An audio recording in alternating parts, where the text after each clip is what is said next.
Today I'm going to read you the story of the tiger who came to tea, written and illustrated by Judith Kerr. She's very clever. She wrote the words and she did the beautiful pictures. Once there was a little girl called Sophie, and she was having tea with her mummy in the kitchen. Suddenly there was a ring at the door.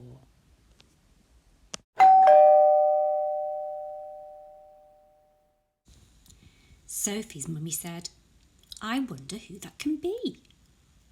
It can't be the milkman because he came this morning. And it can't be the boy from the grocer because this isn't the day he comes.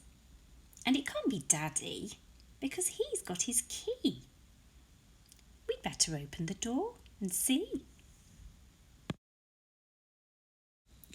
Sophie opened the door and there was a big, furry, stripy tiger. The tiger said, "Excuse me, but I'm very hungry. Do you think I could have tea with you?" Sophie's mummy said, "Of course, come in." Well, how strange. Has a tiger ever come and knocked on your door before and asked to have tea with you? If they did, I wonder what your mummy would say, or your grown-up. Sophie's mummy said, "Would you like a sandwich?" But the tiger didn't just take one sandwich. Oh no, he took all the sandwiches on the plate and he swallowed them in one big mouthful. Oh, and he still looked hungry. So Sophie passed him the buns. But again, the tiger didn't eat just one bun. He ate all the buns on the dish. And then he ate all the biscuits and all the cake until there was nothing left to eat on the table. So Sophie's mummy said, "Would you like a drink?" And the tiger drank all the milk in the milk jug and all the tea in the teapot. Do you think that's how you should drink tea? Straight from a teapot? Have you ever seen anyone drink tea straight from a teapot? I would have thought it'd be very hot, but I suppose a tiger is very strong and maybe it doesn't burn the tiger. And I suppose we'll have to excuse him because maybe he's never had a drink of tea before.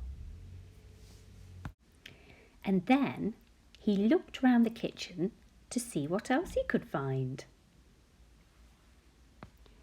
He ate all the supper that was cooking in the saucepans and all the food in the fridge and all the packets and tins in the cupboard. And he drank all the milk and all the orange juice and all of Mummy and Daddy's beer and all the water in the tap. Ooh, how cheeky. Have a look at Sophie though. Do you think she minds?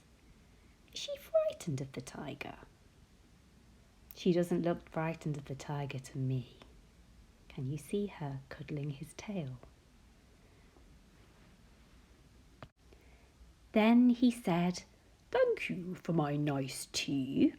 I think I'd better go now." And he went. Sophie's mummy said, "I don't know what to do. I've got nothing for supper.